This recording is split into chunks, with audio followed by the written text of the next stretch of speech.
Assalamualaikum warahmatullahi wabarakatuh. Perkenalkan, nama saya Nyimas Selal Suryana dari kelas Agroteknologi 5A. Di dalam video ini, saya akan mempresentasikan tentang makalah saya, yaitu yang berjudul Budidaya Tanaman Pakcoy Brassica rapa di lahan pasca tambang timah. Latar belakang mengapa saya mengambil judul tersebut, yang pertama adalah lahan bekas tambang timah merupakan lahan marginal yang mempunyai ketersediaan unsur hara yang sedikit, pH yang masam, dan bahan organik yang sedikit.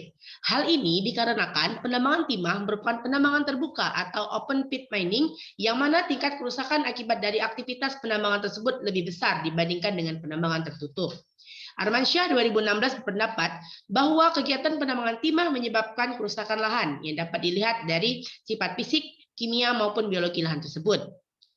Lahan bekas tambang timah bisa dimanfaatkan sebagai lahan budidaya tanaman pangan, perkebunan, maupun hortikultura yang tentunya sudah dilakukan treatment terhadap lahan tersebut. Treatment yang dimaksud adalah perbaikan yang dilakukan di lahan tersebut meliputi perbaikan secara fisik tanah, biologi, dan juga kimia tanah.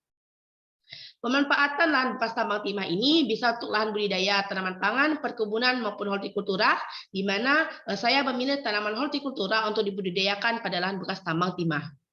Tanaman hortikultura yang saya pilih yaitu adalah pakcoy. Mengapa saya memilih pakcoy? Karena pakcoy merupakan salah satu jenis sayuran daun kelompok kubis-kubisan yang bernilai ekonomis tinggi dengan harga jual yang tinggi dan umur panen yang relatif pendek.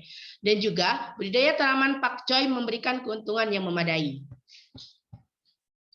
Tujuan penulisannya yang pertama adalah mengetahui pemanfaatan lahan bekas tambang timah sebagai lahan budidaya tanaman pakcoy. Yang kedua adalah mengetahui potensi tanaman pakcoy yang dibudidayakan di lahan pasca tambang. Sedangkan untuk manfaat penulisannya yaitu yang pertama adalah menambah wawasan dan ilmu pengetahuan terkait pemanfaatan lahan bekas tambang timah sebagai lahan budidaya. Yang kedua adalah menambah informasi terkait potensi tanaman pakcoy yang dibudidayakan di lahan pasca tambang. Selanjutnya, berikut tahapan-tahapan dalam melakukan budidaya tanaman pakcoy di lahan pasca tambang. Yang pertama adalah persiapan lahan pasca tambang yang meliputi landscaping, pengolahan tanah, dan juga pembenahan tanah. Pertama yaitu adalah dilakukan landscaping, di mana bidang datar pada bukit-bukit kecil itu diperluas agar mempermudah tata letak penanaman dengan membentuk kebiringan kurang dari 5%. Selanjutnya, lahan tersebut diratakan dengan menggunakan alat berat seperti ekskavator. Selanjutnya, jika sudah diratakan, maka lahan tersebut dibersihkan, kemudian diolah lagi hingga menjadi gembur. Selanjutnya, untuk mengatasi hal tersebut diperlukan tanah yang memiliki kandungan hara tanaman yang lebih baik dari overburden maupun tiling. Selanjutnya, untuk menata lahan tersebut dilakukan penanaman kembali tanah-tanah ataupun sisa-sisa bahan tambang yang tercampur dengan tanah lapisan atas maupun topsoil yang mana akan digunakan sebagai pelapis permukaan tanah sehingga atau yang sering disebut dengan tanah pucuk. Penggunaan 100 sampai 200 mm tanah lapisan atas sangat bermanfaat untuk menutup timbunan yang memiliki kadar garam maupun sodium dan juga sisa batuan sulfit menurut Erpandi 2017. Selanjutnya, lahan yang telah diolah tersebut untuk mengembalikan kesuburan tanah yang ada di lahan tersebut, maka ditabur kapur dolomit sebanyak 15 kg dan permukaan tanahnya diratakan. Untuk budidaya tanaman pakcoy ini, luas lahan yang saya gunakan yaitu 8,1 dikali 5,5 meter persegi, di mana bedengan dibuat dengan ukuran 1 meter dikali 1 meter dikali 30 cm dengan jarak antar bedengan 30 cm, di mana setiap lubang tanam terdiri dari satu bibit tanaman dengan jarak tanam 20 cm dikali 20 cm. Tahap yang kedua yaitu adalah persiapan bahan tanam, di mana di sini kita menyiapkan benih pakcoy. Nah, benih pakcoy yang saya gunakan ini varietasnya adalah green. Benih pakcoy ini harus disemai dulu di polybag dengan media tanam, pupuk kandang, topsoil, dan juga pasir dengan perbandingan 1:1. Persemaian ini dilakukan selama 21 hari sampai bibit memiliki 3 daun. Selanjutnya, pada setiap lubang tanam tersebut diaplikasikan pupuk kandang kotoran ayam dengan dosis sesuai dengan tahap percobaan, di mana lahan tersebut selanjutnya dibiarkan selama 14 hari sebelum ditanam. Selanjutnya pemeliharaan, di mana pemeliharaan ini meliputi penyiraman, penyiangan gulma, pengendalian hama dan penyakit, serta pemupukan.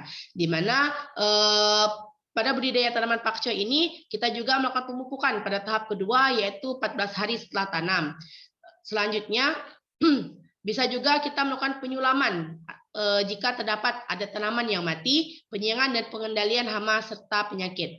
Penyiraman itu dilakukan 2 kali sehari, yaitu pagi, rentang waktunya yaitu pukul 6 sampai dengan 7 WIB, dan sore yaitu pukul 5 sampai dengan pukul 6 WIB. Penyiangan dilakukan dengan cara mencabut gulma-gulma yang tumbuh di sekitar tanaman, dan juga pengendalian hama dengan menyemprotkan pestisida dilakukan apabila terdapat gejala serangan pada salah satu tanaman.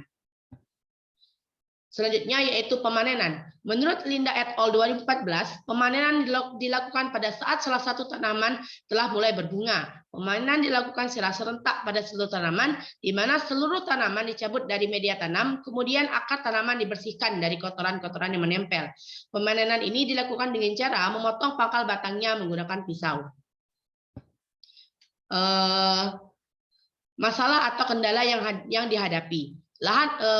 Masalah atau kendala yang dihadapi yaitu adalah lahan marginal harus dilakukan pengolahan yang baik dan benar sehingga membutuhkan biaya yang besar.